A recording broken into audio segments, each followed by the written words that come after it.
The Galactic Council had seen many strange things in its long history, but nothing quite prepared them for the humans. Ambassador Crystal stood at the viewing platform of the orbital station, his 4 eyes blinking rapidly as he watched the human shuttle approach.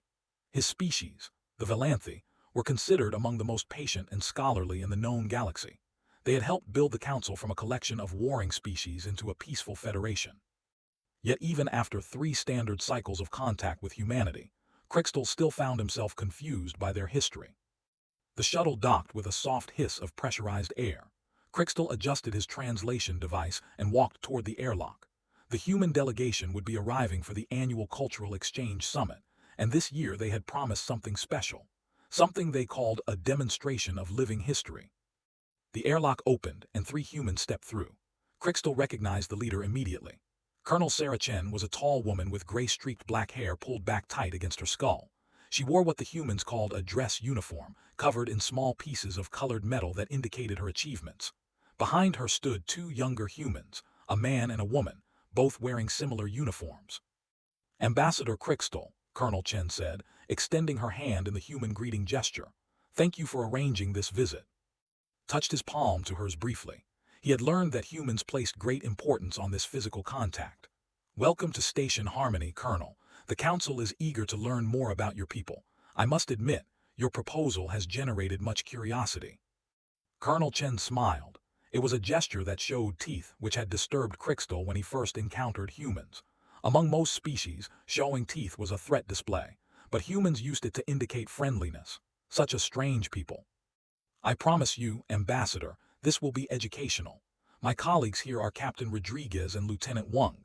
They're both members of the 1st Cavalry Division." Crystal consulted his translation device. "Cavalry.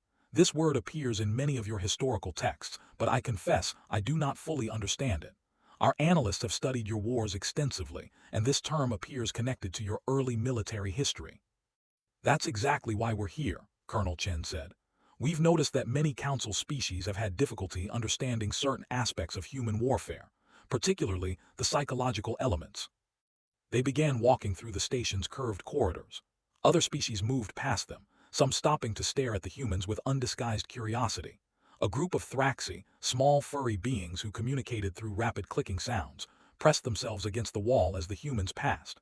Crystal noted this reaction with interest. Even after 3 years, many species remained uncomfortable around humans. "I have read your historical accounts," Crystal said as they walked. "The Valanthi historical archives contain extensive records of your species, but there are elements we struggle to comprehend.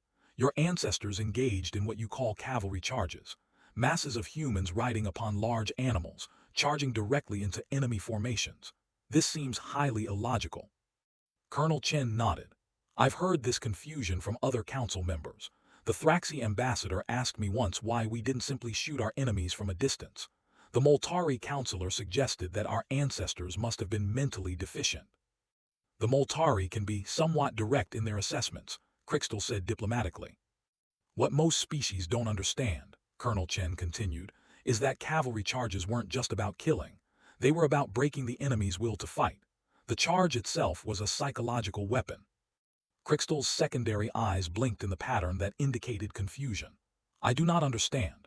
Warfare is about defeating your enemy through superior force or strategy. What does psychology have to do with it?" Colonel Chen stopped walking.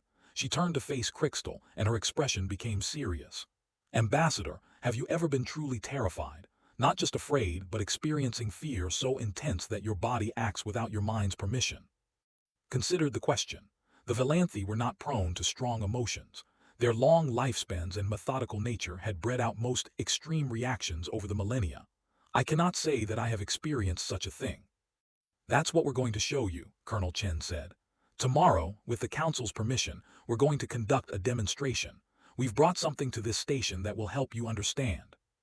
They arrived at the Council chamber, a vast circular room with seats arranged in rising tiers. Representatives from 47 species filled the chamber, their various forms creating a strange tapestry of alien life. Some floated in anti-gravity fields, others sat in specialized atmosphere bubbles, and a few stood on limbs that numbered from 2 to 12. High Counselor Vreen presided over the gathering. She was a Dormathi, a species that resembled what humans might call a 6-legged spider, though Crystal knew better than to make such comparisons out loud. The Dormathi were highly sensitive about their appearance and had nearly withdrawn from the council when a human news reporter had made that exact comparison. The council recognizes the human delegation, Vreen announced, her voice translated through the chamber's systems into dozens of languages. We have received your proposal for a cultural demonstration. Before we approve, we require clarification. Colonel Chen stepped forward to the speaker's platform. High Counselor, members of the council, thank you for this opportunity. For 3 years, we have been part of this federation. We have shared our science, our art, our literature. But we have noticed that there remains a fundamental misunderstanding about human history. She pressed a control on her wrist device, and a holographic display appeared in the center of the chamber. It showed images of human warriors throughout history, knights in armor on horseback, Mongol riders sweeping across grasslands, Polish hussars with their distinctive wing decorations, American cavalry soldiers in blue uniforms. Many council species have expressed confusion about human warfare, Chen continued. Your analysts have studied our battles and strategies, but you have approached our history the way you would approach a mathematical problem. You have looked at numbers of soldiers, weapon capabilities, and terrain advantages. What you have missed is the element that made many of our tactics effective. You have missed the fear. The Thraxi ambassador rose from her seat, clicking rapidly. The translation came through moments later. Fear is an inefficient response. Our species eliminated strong fear reactions through selective breeding many generations ago. It interfered with logical decision-making. With respect, Ambassador, that is precisely my point, Chen said. Most council species have either eliminated fear responses or never developed them strongly to begin with. But humans still carry the fears of our ancestors, and we learn to weaponize that fear. The chamber buzzed with various sounds of confusion and interest. Leaned forward, intrigued despite himself. Tomorrow, Chen said, we request permission to bring a demonstration to the station's cargo bay. We have transported something across the stars that will help you understand. Something that terrified our ancestors' enemies for thousands of years. High Counselor Vreen's multiple eyes focused on the human. What have you brought, Colonel Chen? Chen smiled again, and this time Crystal noticed something different about the expression. There was pride in it and something else. Something almost fierce. We have brought horses, she said. The chamber fell silent, heard the word through his translator but did not immediately understand. He consulted his personal database. Horses, large quadruped mammals native to Earth, domesticated by humans approximately 6,000 years ago, used for transportation and warfare. The silence stretched on. Most council species had no frame of reference for what a horse was. They had seen images, certainly, small holographic representations in human historical documents, but none of them truly understood what they were about to witness. Permission granted, High Counselor Vreen said finally. The council will observe this demonstration. We hope it will be educational.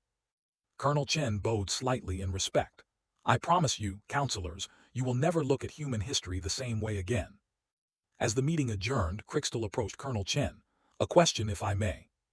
Of course, Ambassador. Your historical records indicate that horses were once essential to human civilization. Yet your species abandoned their use centuries ago when you developed mechanical vehicles. Why go to the trouble of bringing living specimens across such a vast distance? Colonel Chen looked at him with an expression could not quite read. Because some things cannot be understood through records and images. Some things must be experienced. She paused. Ambassador, have you ever stood in the path of a charging horse? I have not. Then tomorrow, with your permission, I'd like you to be in the front row of our demonstration. If you truly want to understand human cavalry, you need to feel what our ancestors' enemies felt. Felt his secondary heart's beat slightly faster. It was an unusual sensation for a Valanthi. I would be honored to observe from any position you recommend. Colonel Chen nodded. Get some rest, Ambassador. Tomorrow is going to be memorable. As she walked away with her colleagues, Crystal found himself studying the holographic images still floating in the now empty chamber. Humans riding horses, charging toward enemies. The images showed warriors with blades raised and mouths open in what the humans called a battle cry. He had read about these charges. He had analyzed the tactical data. A group of animals running toward enemy lines. It seemed so simple, so primitive. Why would any intelligent species find this frightening? Tomorrow, he would understand, and nothing in his long life would prepare him for that understanding. The cargo bay of Station Harmony was the largest open space on the entire structure. It had been designed to accommodate trading vessels from dozens of species, some of which required massive amounts of room for their unusual ship designs.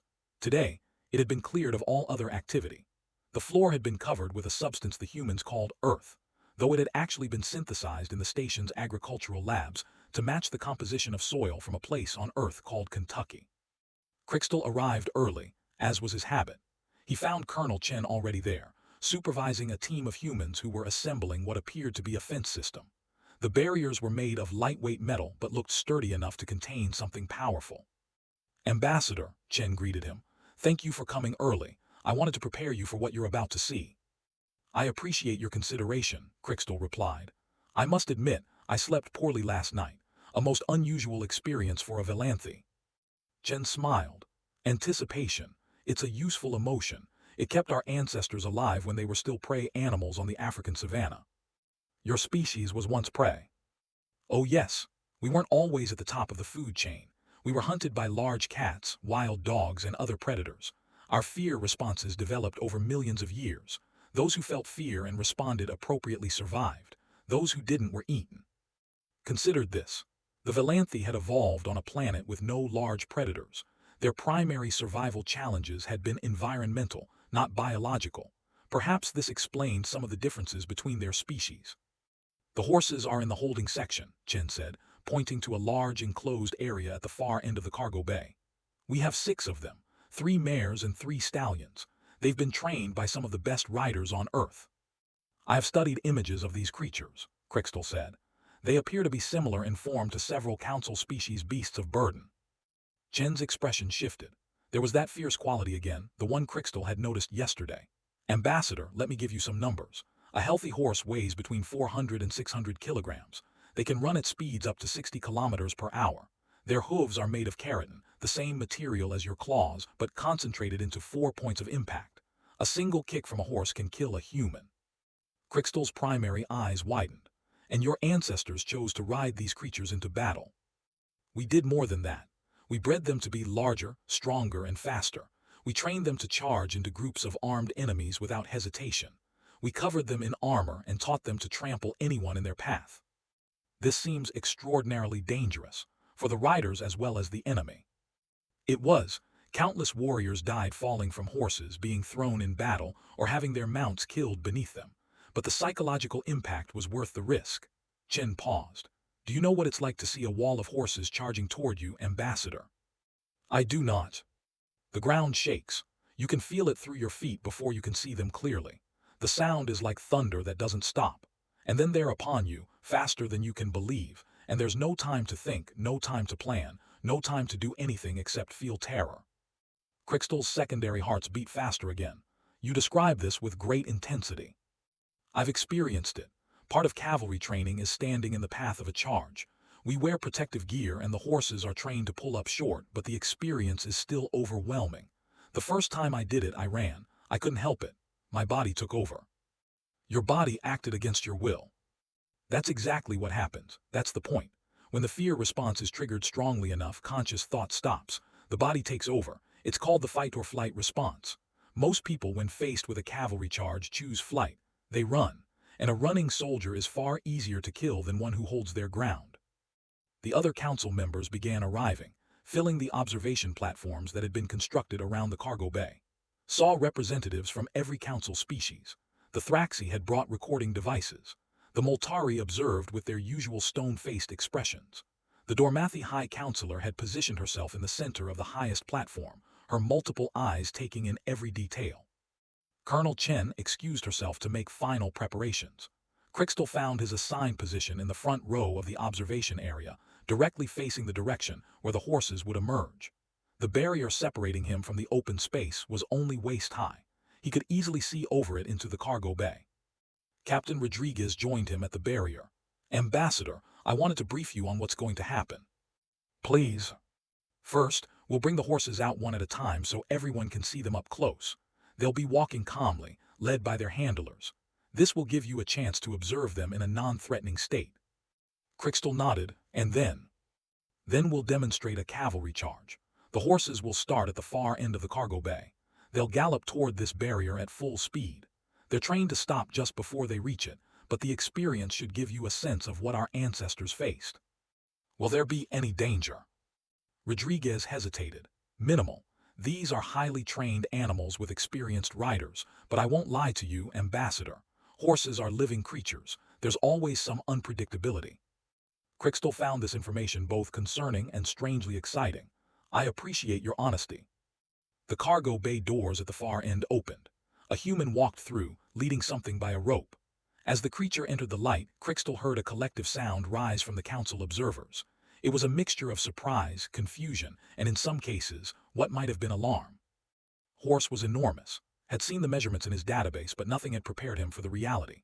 The animal stood nearly 2 meters tall at the shoulder. Its body was covered in short brown hair that gleamed under the artificial lights. Its legs were thick with muscle, ending in those deadly hooves Chen had described. But it was the horse's head that drew Crystal's attention. Large dark eyes that seemed to hold intelligence. Ears that moved independently, tracking sounds from across the cargo bay. Nostrils that flared with each breath. The handler walked the horse in a slow circle around the cargo bay. As it passed the observation platforms, Crystal heard exclamations in dozens of languages. The Thraxi had pressed themselves back from the barrier, their clicking becoming rapid and high-pitched. Several Dormathi had drawn their legs closer to their bodies, a defensive posture. This is Thunder, Colonel Chen's voice announced over the communication system. He's a Frisian stallion, a breed originally from a region of Earth called the Netherlands. Frisians were used as war horses for centuries. Thunder walked past Crystal's position, close enough that the ambassador could have reached out and touched him. The horse turned its head, and for a moment those large dark eyes met Crystal's. There was something in that gaze, not aggression, not even curiosity exactly. It was awareness. This creature knew it was being watched, and it was watching back. The ground vibrated slightly with each of Thunder's steps. Remembered Chen's words about feeling the charge through the ground before seeing it clearly. Even at a walking pace, the horse's weight transmitted through the artificial soil. 5 more horses were brought out, each one impressive in its own way. There were 2 smaller but faster-looking animals that Chen identified as Arabians, a breed prized for endurance. There was a massive gray creature called a Percheron, which Chen explained was used to carry heavily armored knights, and there were 2 horses of mixed breeding that Chen called cavalry horses, specifically trained for the kind of warfare demonstrated in the historical records. After the individual presentations, the horses were led back into the holding area. Colonel Chen took a position on a raised platform where all observers could see her. What you've just seen, she said, are horses in their calm state. They're intelligent, social creatures who have lived alongside humans for thousands of years. We've developed a bond with them that's difficult to explain to species who haven't experienced it. She paused, letting the translation systems catch up across the chamber. But horses can be more than companions. They can be weapons. What you're about to witness is a demonstration of what our ancestors used to call the shock cavalry charge. This tactic was used by humans across every continent of our planet, from the steppes of Mongolia to the plains of North America, from the deserts of Arabia to the forests of Europe. Jen raised her hand and the cargo bay doors opened again. This time, the horses emerged differently. Riders sat astride them, dressed in historical military uniforms. The horses wore decorative equipment that Crystal's translator identified as barding, traditional cavalry horse armor. The charge you're about to witness will begin at the far end of this bay, approximately 200 meters from where you're standing. The horses will accelerate to full gallop and charge directly toward your position. They will stop approximately 5 meters from the barrier. A murmur ran through the assembled council members. 5 meters was very close. I want you to pay attention to your physical responses, Chen continued. Notice how your body reacts. For those species with fear responses, you may experience increased heart rate, muscle tension, and the urge to flee. These responses are entirely natural. They are what our ancestors' enemies felt when faced with cavalry. The riders lined up at the far end of the cargo bay. 6 horses, 6 riders standing in a row. From this distance they looked almost small, manageable. Chen raised her hand again. Ready. The cargo bay fell completely silent. Could hear his own breathing, the soft hum of the station systems, and something else. A sound he couldn't quite identify. It took him a moment to realize it was the horses. They were breathing heavily, anticipating what was coming. They knew. Chen's hand dropped. Charge. The sound hit Crystal before the visual reality registered. A thunderous roar erupted from the far end of the bay as 12 hooves struck the ground in near unison. The horses launched forward, their powerful legs driving them from standstill to full gallop in seconds. Crystal watched, frozen, as the wall of animals grew larger. They were fast, far faster than he had imagined. The ground beneath his feet began to vibrate, then shake, then tremble with the impact of their hooves. The sound grew louder, drowning out everything else, filling the cargo bay with a primal thunder that seemed to come from everywhere at once. And then Crystal experienced something he had never felt before in his 300 years of life. Fear. True, overwhelming physical fear. His secondary hearts raced. His muscles tensed. Every instinct in his body screamed at him to run, to flee, to get away from the massive creatures bearing down on him. He gripped the barrier with all four hands. He could not run. He would not run. But his body did not care about his conscious decisions. His body only knew that death was charging toward it, and death was magnificent and terrible and unstoppable. The horses reached the barrier and stopped, their riders pulling back on the reins with practiced precision. But those 5 meters of separation meant nothing in that moment. Could see the whites of Thunder's eyes, could see the flare of his nostrils, could feel the heat radiating from his massive body. The horse reared slightly, front hooves pawing the air, and for one terrible instant Crystal understood everything. This was what human cavalry was about. This was what his species had failed to grasp from historical records and tactical analyses. It wasn't about the number of soldiers or the quality of weapons. It was about this feeling. This overwhelming, mind-stopping terror that made rational thought impossible. Around him, Crystal heard chaos. Thraxi observers had fled their positions, their clicking rising to screams of panic. Several Dormathi had curled into defensive balls. Even the stoic Moltari had backed away from the barrier, their stone-like faces showing expressions that their species rarely displayed. Colonel Chen dismounted from her horse and walked toward Crystal. Her expression was serious but not unkind. "Now you understand," she said quietly. Crystal's translator struggled with his response because he was having trouble forming coherent words. Yes, I understand. This is what our ancestors faced. This is what they learned to use. A cavalry charge breaks the enemy before a single blow is struck. It doesn't matter how brave your soldiers are, how well trained, how well equipped. When that wall of horses comes thundering toward them, many will run. And those who don't run will be scattered, disorganized, easy prey for the riders. High Counselor Vreen's voice came over the communication system.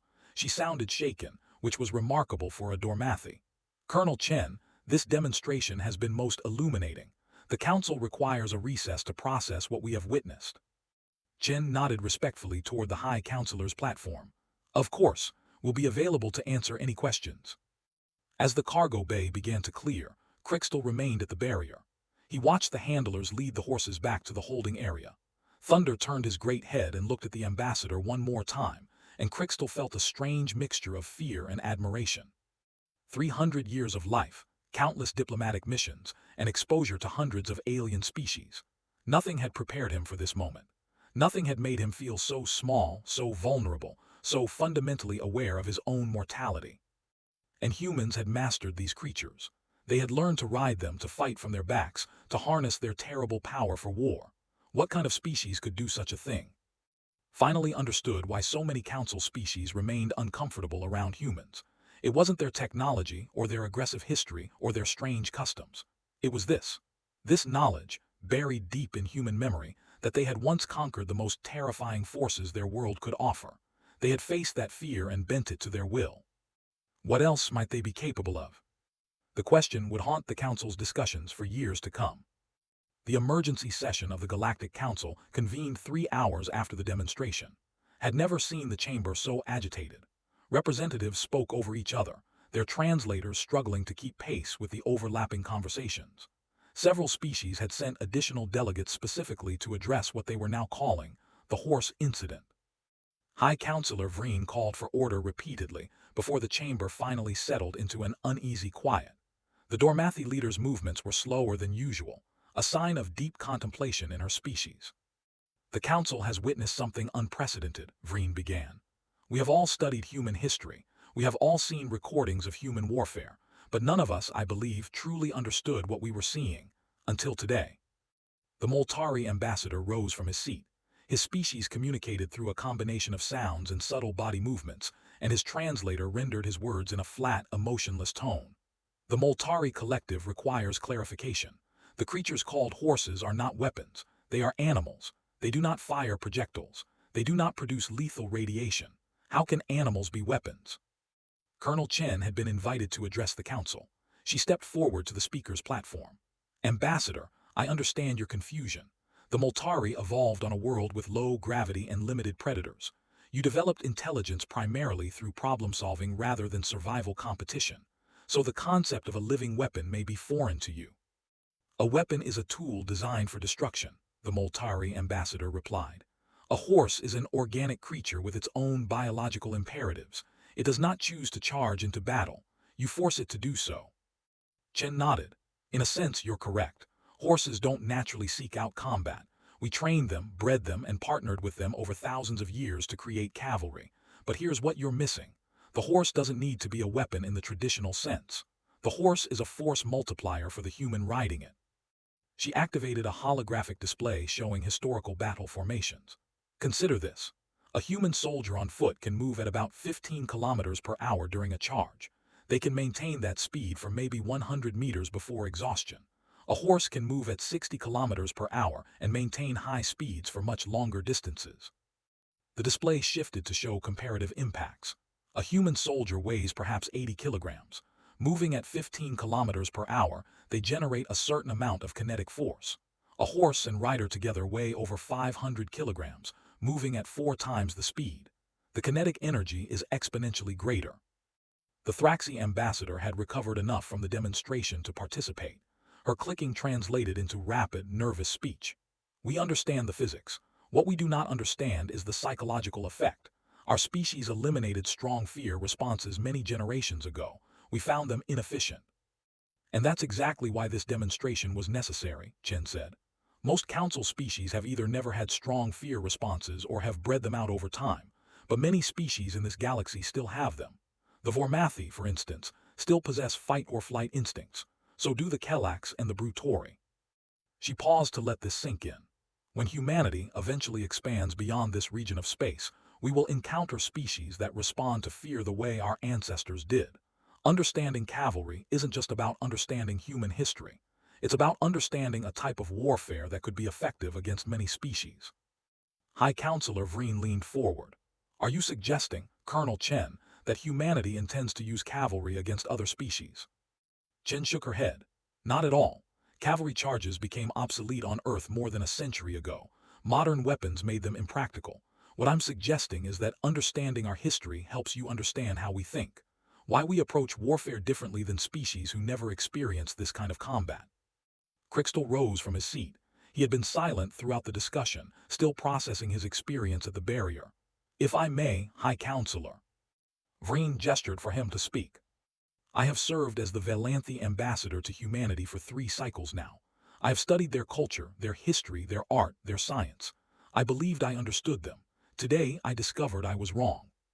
He looked around the chamber at his fellow ambassadors.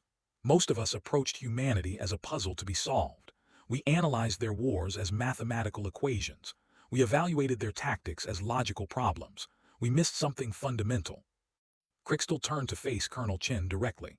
Humans are not simply clever problem solvers.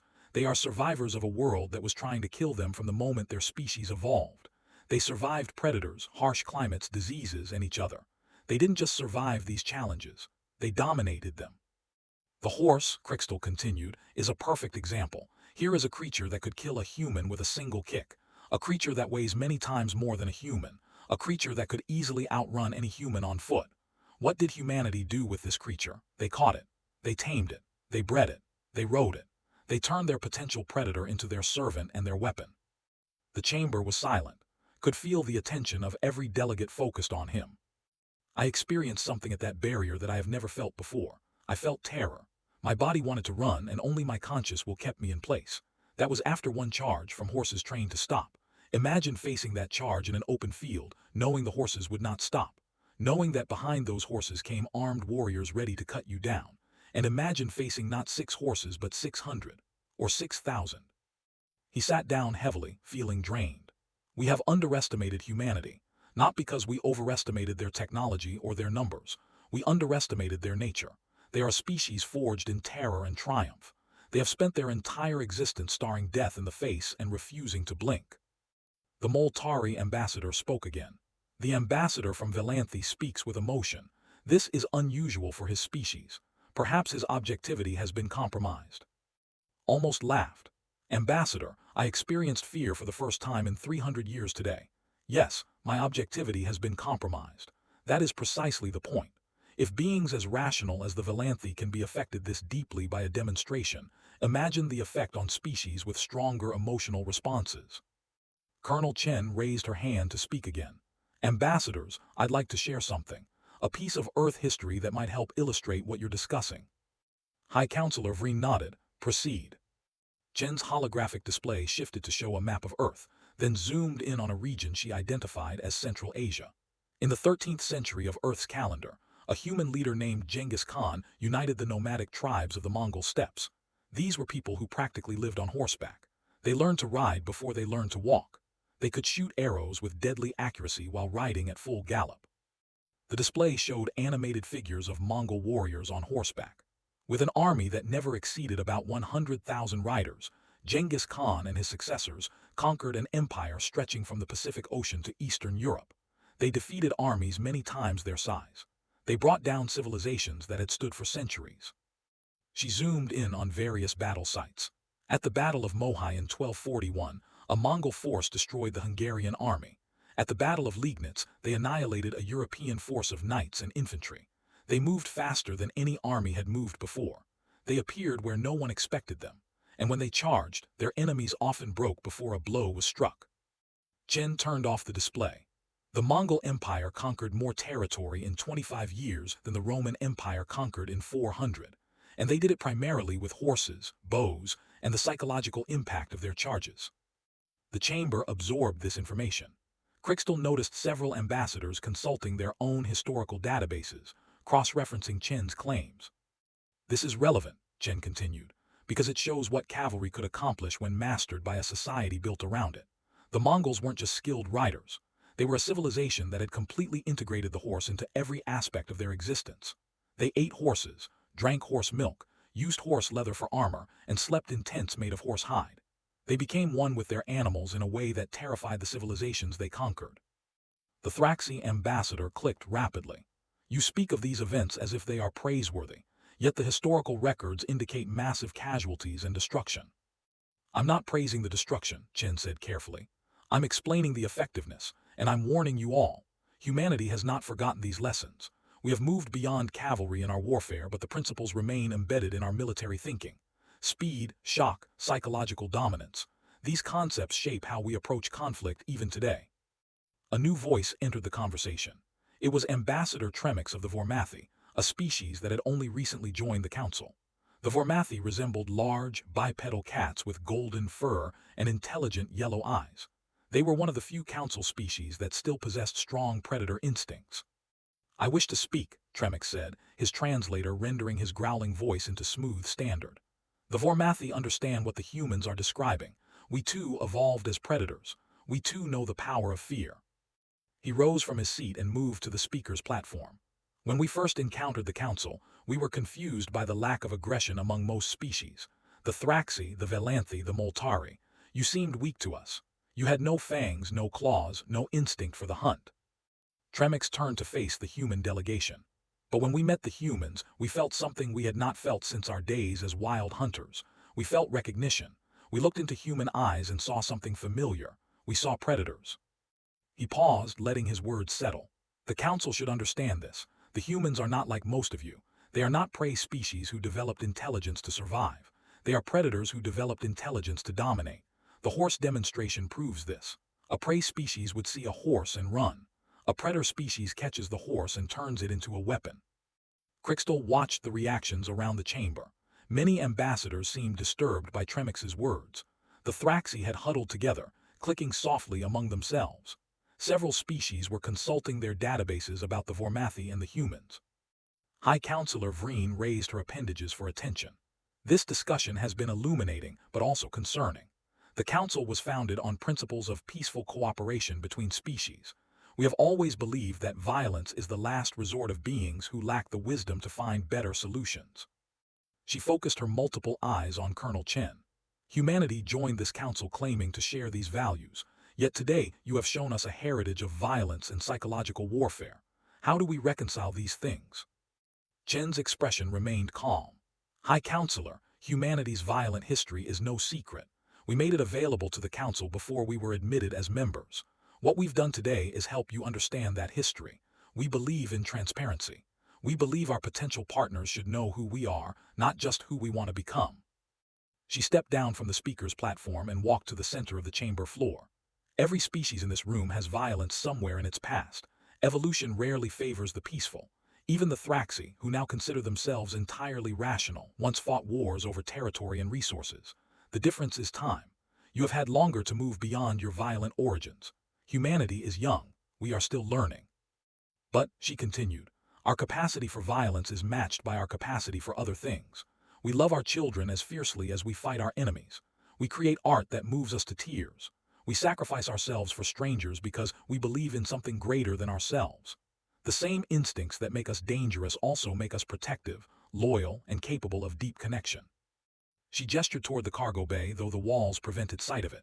Those horses in the bay are not just weapons, they are our partners. We have loved horses for 6,000 years. We have written poetry about them, painted them, mourned them when they died. The relationship between human and horse is one of the deepest bonds our species has ever formed. Yes, we used them in war. We also used them to build civilizations, to explore continents, to connect cultures that would never have met without them. Colonel Chen returned to the speaker's platform. The Council must decide what to make of humanity. We will not apologize for our history or hide who we are, but we ask you to see the whole picture. We are more than our wars. We are also our art, our science, our love, our hope. We have brought horses across the stars not to threaten you, but to share something precious with you, to help you understand who we are at our core. She sat down, and the chamber fell silent.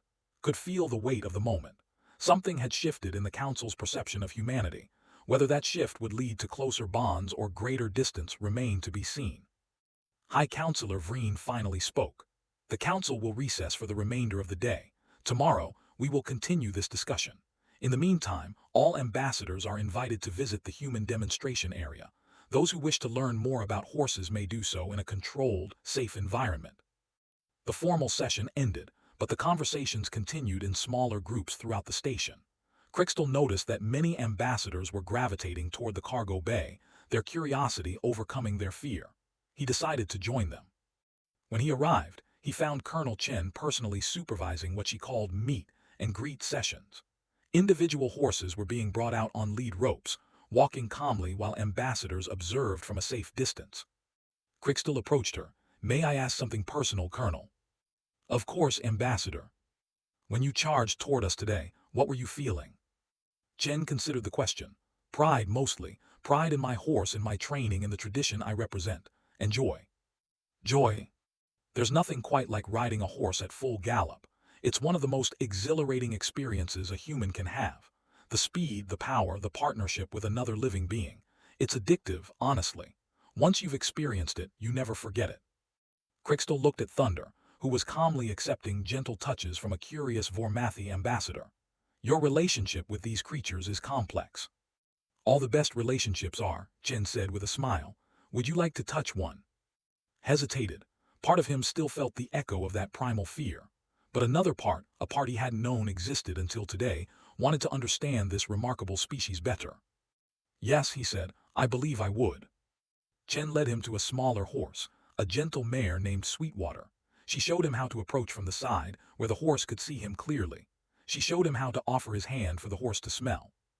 The mare's muzzle brushed against Crystal's palm.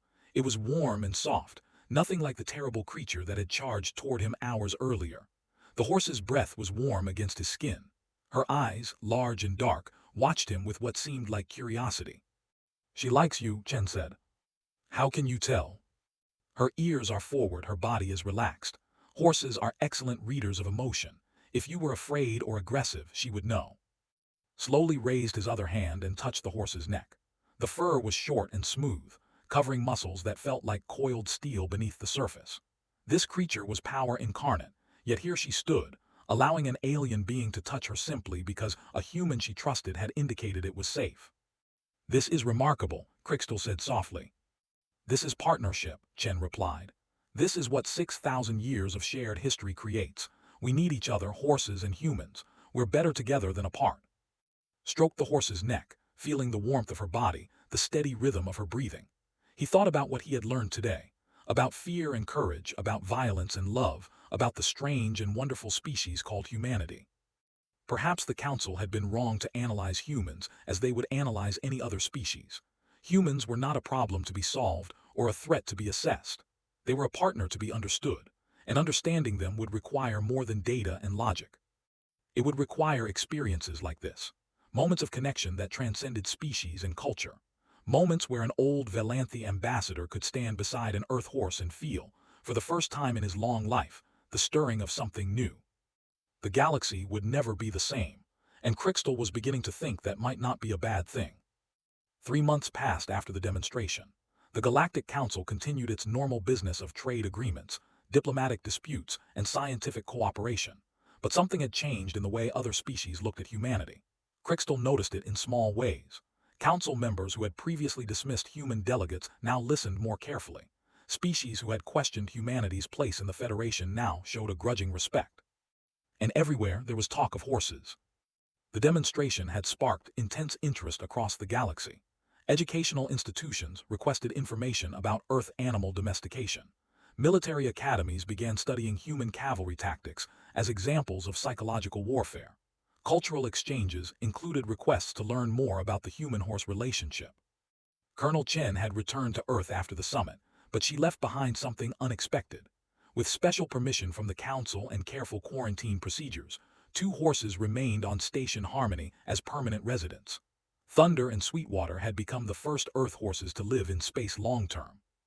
Crystal visited them often. He found their presence calming, which struck him as ironic given his initial terror.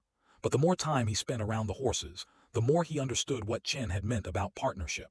These creatures were not mindless beasts. They had personalities, preferences, moods.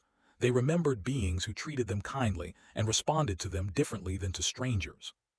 Thunder, the massive stallion who had led the charge, turned out to be surprisingly gentle when not in demonstration mode.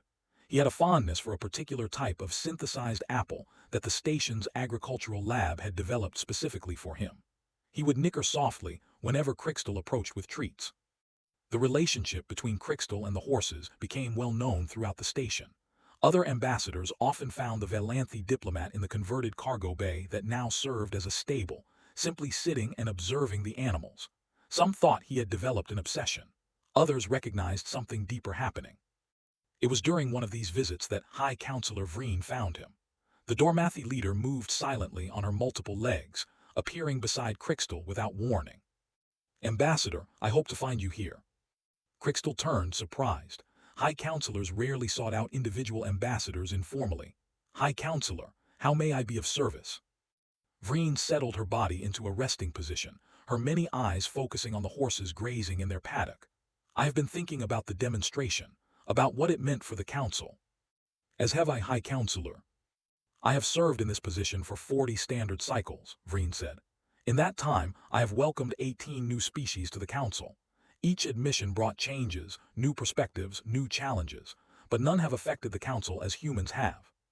Crystal waited, sensing there was more she wanted to say. "When humanity applied for membership, I reviewed their history personally.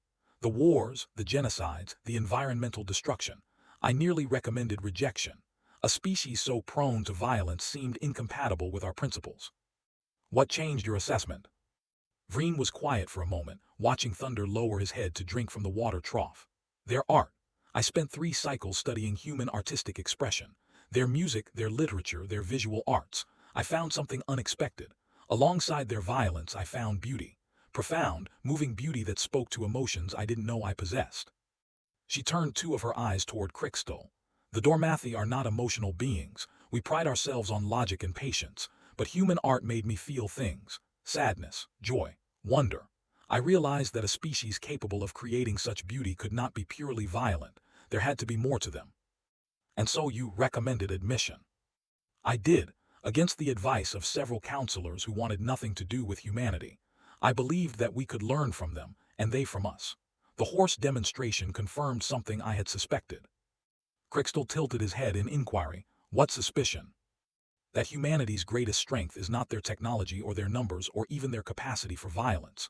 Their greatest strength is their ability to form bonds, to love, to protect, to fight for those they care about. Vreen gestured toward the horses with one appendage. Look at these creatures. They are utterly dependent on humans for their survival in this environment. They cannot synthesize their own food, cannot maintain their own habitat, cannot exist without human care. Yet they trust humans completely. They allow humans to ride them into danger, to direct their movements, to shape their lives. She paused. That trust was earned over thousands of years. It was built through countless generations of humans who cared for horses, who understood them, who respected them even while using them. A species capable of earning such trust from another creature is a species capable of forming meaningful partnerships with us. Crystal considered her words. You believe humanity will be a valuable member of the Council. I believe humanity will transform the Council in ways we cannot predict. Whether that transformation is positive or negative depends largely on how we respond to them. If we treat them with suspicion and fear, we will make enemies of a species that could be our greatest allies. If we approach them with openness and genuine effort to understand them, we may discover possibilities we never imagined. Thunder finished drinking and walked over to the fence where Crystal and Vreen stood. The massive horse lowered his head, and Crystal reached out automatically to scratch behind his ears. Thunder's eyes half-closed in contentment. Vreen watched this interaction with evident interest. You have formed a bond with this creature. I have. It was unexpected. Valanthi do not typically form emotional attachments to other species. Yet here you are, a respected diplomat and scholar, scratching a horse's ears like a human child. There was no judgment in Vreen's voice, only observation. The experience at the demonstration changed me, Crystal admitted. I felt fear for the first time, real physical fear that overwhelmed my rational mind. It was deeply disturbing, but afterward when I touched Sweetwater for the first time I felt something else. Connection. An awareness of another consciousness, different from mine but no less valid. He withdrew his hand from Thunder's head and turned to face Vreen fully. I have spent 300 years believing that the Valanthi approach to existence was the correct one. Logic over emotion, reason over instinct. But humans have shown me something important. Emotion and instinct are not weaknesses to be eliminated. They are tools to be understood and channeled. The cavalry charge, Vreen said. Exactly. Fear is a survival mechanism. Flight from danger keeps creatures alive. But humans learn to override that mechanism through training and will. They learn to stand in the path of charging horses and hold their ground. They took an instinctive reaction and transformed it through conscious effort. Crystal looked back at Thunder. And they did the same with horses. An animal that could easily kill a human became a partner and a tool. They didn't eliminate the danger. They worked with it, around it, through it. They embraced the risk and found reward. You sound as if you admire them. I do. I did not expect to. When I was assigned this position 3 cycles ago, I viewed it as an administrative duty. Study the new species, facilitate their integration, report on any concerns. I never anticipated that they would change my understanding of myself. Vreen made a sound that her translator rendered as thoughtful acknowledgement. The Council has received a request from Earth's government. They wish to expand the horse program. They want to bring more horses to the station and to other Council facilities throughout the galaxy. Crystal's secondary hearts beat faster. For what purpose? They call it cultural exchange. They believe that other species can benefit from interaction with horses the way you have. They want to establish what they call equestrian centers at major Council locations, where beings from any species can learn about the human-horse relationship. That seems ambitious. It is, and it is controversial. Several species have objected. The Thraxi claim it is a subtle form of psychological warfare, normalizing humanity's predator instincts throughout the galaxy. The Moltari see it as inefficient resource allocation. Others simply don't understand why anyone would want to interact with large, dangerous animals. Vreen paused. I am inclined to approve the request, but I want your assessment first. You have more experience with both humanity and their horses than any other non-human in the Council. Do you believe this program would benefit the Federation? Thought carefully before responding. This was not a question to answer lightly. His recommendation could shape policy affecting billions of beings across thousands of worlds. High Counselor, I believe the program would be beneficial, but not for the reasons humanity states in their proposal. Explain. They frame this as cultural exchange, sharing their heritage with other species. That is true, but incomplete. The deeper purpose, whether humanity consciously recognizes it or not, is integration. The more species that interact with horses, the more species that form bonds similar to mine, the more firmly humanity becomes embedded in the fabric of galactic society. Crystal gestured toward Thunder. This horse is an ambassador, not in any official sense but in the most fundamental way. Every being who touches him, who feeds him, who learns to understand his moods and needs, forms a connection to humanity. Those connections accumulate. They create networks of relationship that transcend politics and diplomacy. You are suggesting that the horses are tools of soft power. I am suggesting that humanity understands, perhaps instinctively, that relationships are more powerful than treaties. They have spent 6,000 years building relationships with horses. Now they want to extend that skill to the galaxy. Vreen was quiet for a long moment. The only sounds were Thunder's breathing and the soft rustle of Sweetwater moving in her paddock. You recommend approval. I do, with appropriate oversight and gradual expansion. Let other species choose to participate. Let them discover for themselves what I discovered. The connections that form will be genuine, and genuine connections are the foundation of lasting peace. Vreen unfolded her legs and rose to her full height. Your counsel is valuable, Ambassador Crystal. I will take it under consideration, but I suspect you are correct. Humanity's greatest gift to the galaxy may not be their science or their art. It may be their understanding of partnership. She turned to leave, then paused. One more question. When you stood at that barrier during the demonstration, when the horses charged toward you, what did you think in that moment of peak fear? Crystal remembered the thundering hooves, the shaking ground, the overwhelming terror. He remembered the moment when his body wanted to run, and his mind refused. I thought that this was how my ancestors might have felt when they faced their first predator, that this was the crucible in which consciousness was forged. Fear and the response to fear, the choice to stand or run. I understood in that moment that intelligence alone is not enough. Courage is necessary, the willingness to face what frightens us and not look away. Vreen's multiple eyes blinked in sequence, a sign of deep consideration. The humans have given us many things to think about, Ambassador. Perhaps that understanding is their most important gift of all. She left, her multiple legs carrying her silently away. Crystal remained at the fence, watching Thunder and Sweetwater in their endless slow patrol of the paddock. They were beautiful, these Earth creatures. Beautiful and dangerous and utterly unlike anything else in the known galaxy. They were a window into humanity's soul, a physical manifestation of everything that made humans strange and wonderful and terrifying. Crystal had spent his career trying to understand alien species through data and analysis, but some things could not be reduced to reports and statistics. Some things had to be experienced directly, felt in the body, processed through instinct as well as intellect.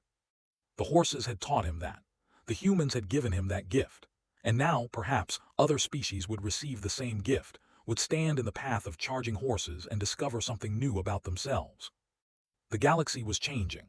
Humanity was changing it simply by being themselves, by sharing what they loved, by refusing to hide their nature from the stars. Whatever came next, Crystal knew that he would face it without fear. After all, he had already faced the horses. Everything else seemed manageable by comparison.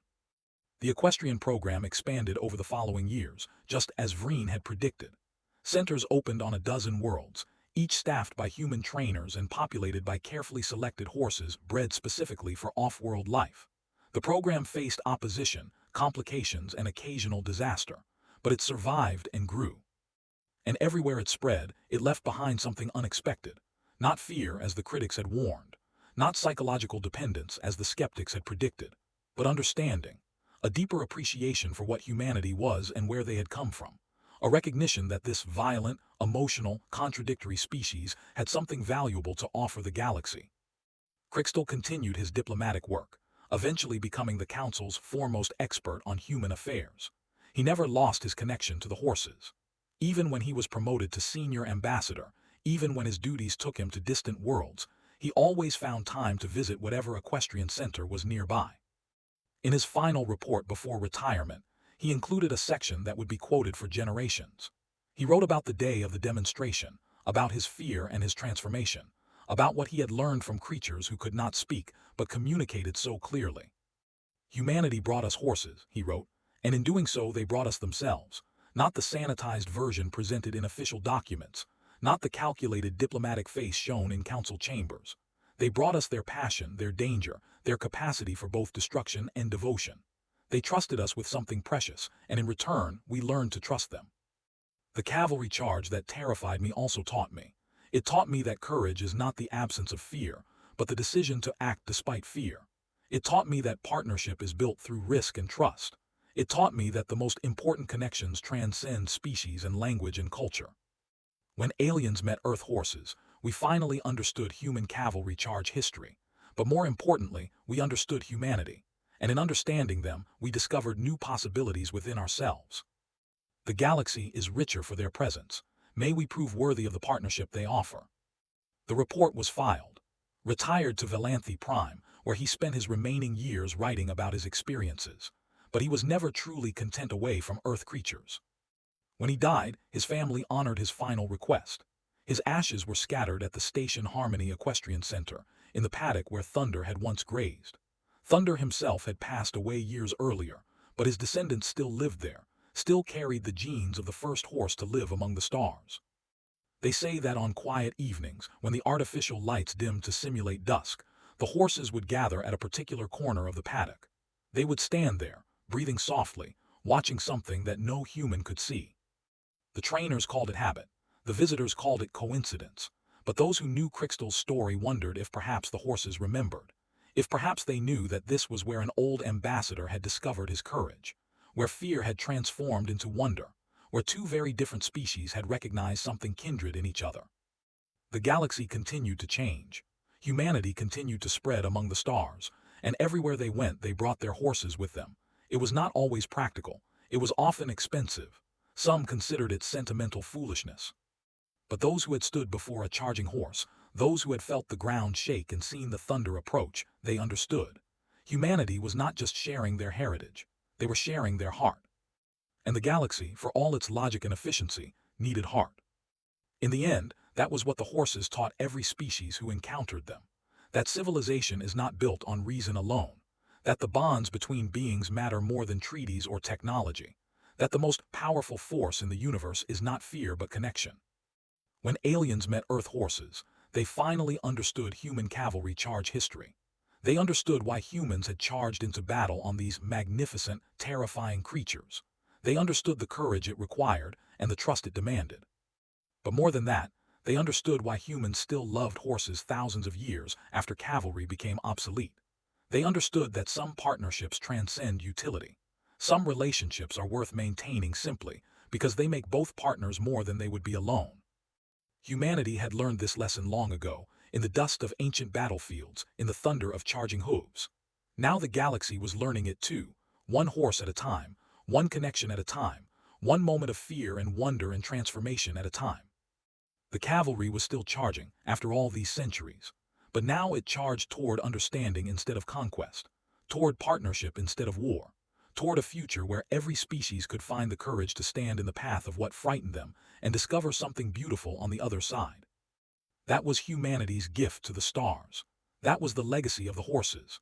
That was what Crystal had discovered at the barrier in the moment when terror became wonder.